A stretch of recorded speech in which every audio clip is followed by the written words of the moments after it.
Hey guys, this is Odd1 Gaming. This is going to be another King Arthur Legends Rise video.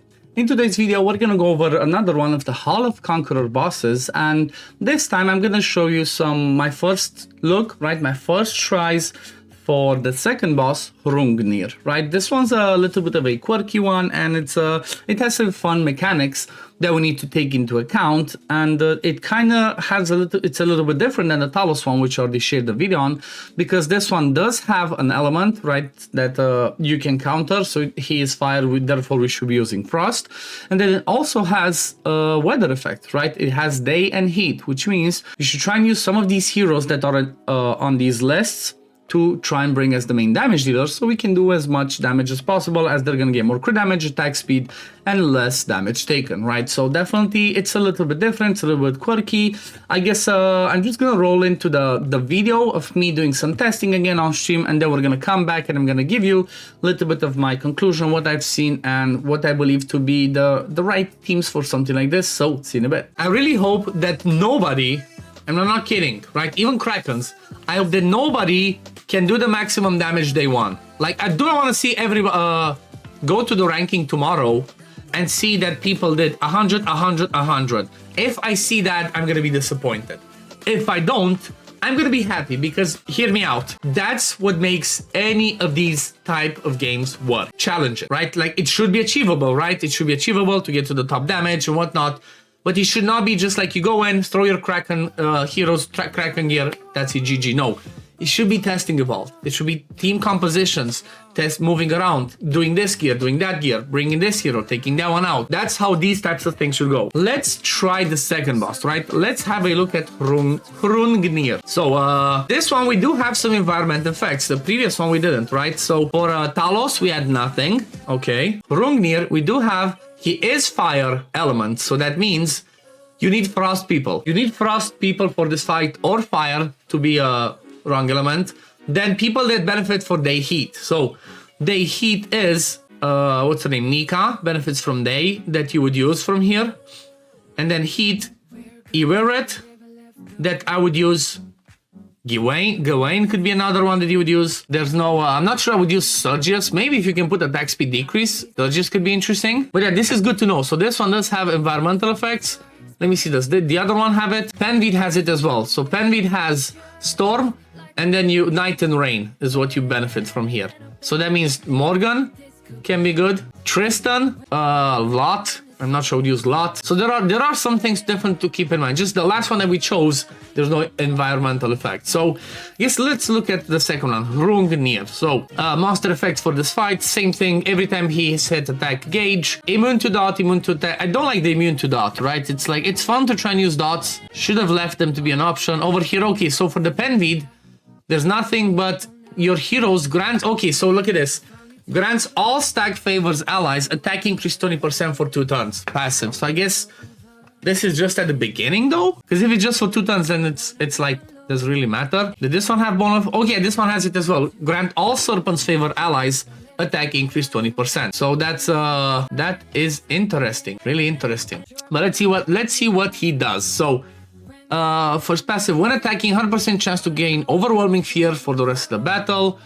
Then if you do not have Overlord's favor, 100% chance to gain Overlord's favor for the rest of the battle. Okay, overwhelming fear increases attack speed and lowers the damage taken. That sucks, counts as buff. So I guess, can we remove it then? We could remove it, that could be good. Overlord's favor, the target of this effect is immune to normal status, duration increases, and being stolen from. Okay, fair enough. The other passive, when target dies, 100% chance to charge his hero's attack is by 80%. Gains damage dealt increase 2 for the rest of the battle. So if somebody dies, you're fucked. If somebody starts dying, you're gone with this. Okay, let's see. First hit. Attacks 3 random enemies. Chance to decrease attack gauge every attack. I hate this. This sucks. I know this fight. Oh boy. So maybe attack gauge immunity is gonna be important over here. So somebody like a Ceres could be good. Because I think, she puts that on the 3rd skill. So Ceres might have to make the team, but we'll see. Okay, Spitting Sparks. Attacks 1 enemy. Decrease vigor by 2. Okay, again, lots of problems with vigor. 100% Nika needs to be in this team as well. Okay, Ben Card's Valor removes all overlord fears from self and charges attack gauge by 100%. 100% chance to prepare Blazing Destroyer. Attacks on enemies 3. Oh my god. Wait, what? That's a lot of damage. That's a lot of damage. When that happens, we're all dead. Next one is 2 times. Total damage 140. Attack gauge disruption as well. Okay, so no attack gauge boost. 100% not gonna care about that. And then this one, same thing. Attack gauge disruption, just different thing. So this one looks like you want attack gauge. You wanna stop him from getting attack gauge, right? Or no, just get that attack gauge immunity maybe. You know what? Let's just throw our serpents in there and let's see what's happening. So, serpent, he's immune to attack gauge as well, right? I think I saw that. Yeah, attack gauge decrease immunity. Okay. So same thing. Just go with the same people. Boom, boom, boom. I forgot he's fire, so I need to bring whatever I have, either fire or frost. I should bring frost. Do I have enough? Wait, does she do stuff on the frost one? Let's see. Triple hit, remove buff, damage taken increase. Okay, so I guess I want Morgan's frost relic. I'm gonna try lower level just to see how it actually goes. There we go. And then for her, for Ceres, I kind of need a relic for her. I guess I can try with the flame one, with the storm one, see if she survives. Let's just try it. But if not, I have the 2 or 3 legendary relic selectors, so I can always just do that. Okay, let's see how this one goes. Wait a second, I need to make her use the second skill only. I guess she's just gonna boost the attack gauge. At least he went to Ewear it, so that's fine.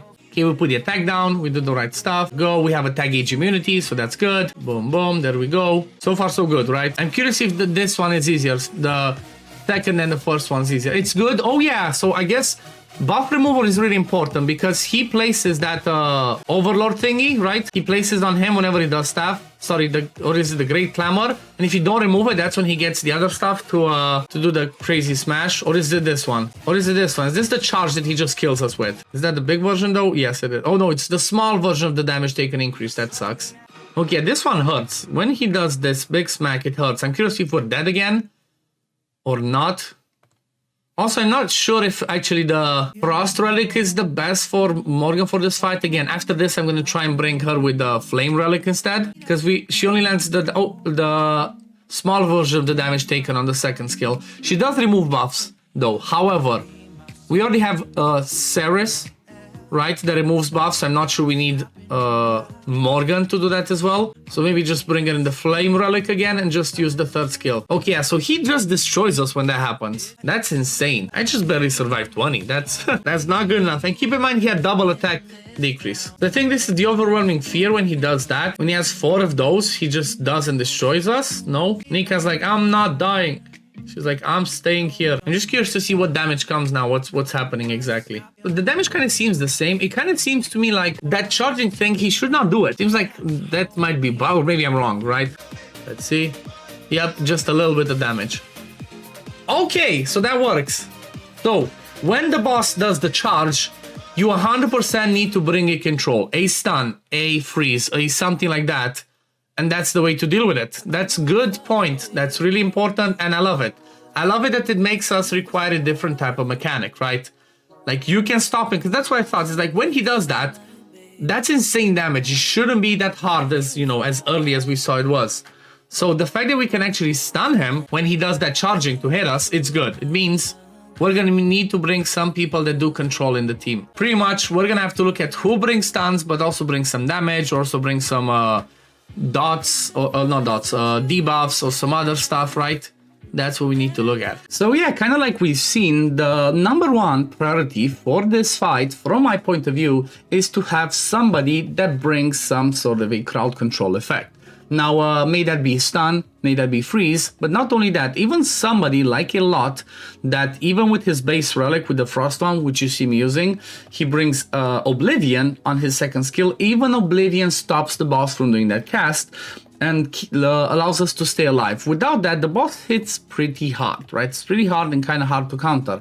Now, one key thing that I also want to keep in mind is because he does so much of that, of that attack gauge disruption, bringing people that do attack gauge are not going to be as good, right? Even though you might see over here that the recommended heroes for the weather effects are, you know, somebody like a Sergius, even though Flame Sergius sucks now, is not as good. Then you might see over here a Gillian. I don't think I would use them because again, it kind of has it too much. Even, you know what, even Ewear, even though I'm using this Ewear in this fight, even Ewear, I have a feeling that's not the best because she kind of gets her passive blocked too much by that, by the tag gauge disruption, right? She has this where if she has a Black Magic. Is it the third skill? Yeah, when she has that, she charges that gauge by 100%, and then gains the other thing. Again, they can do some a ton of damage, but it just blocked, right? Like you pop this, but you cannot get the attack gauge up because of that. So I guess maybe you could use this, but you would want somebody else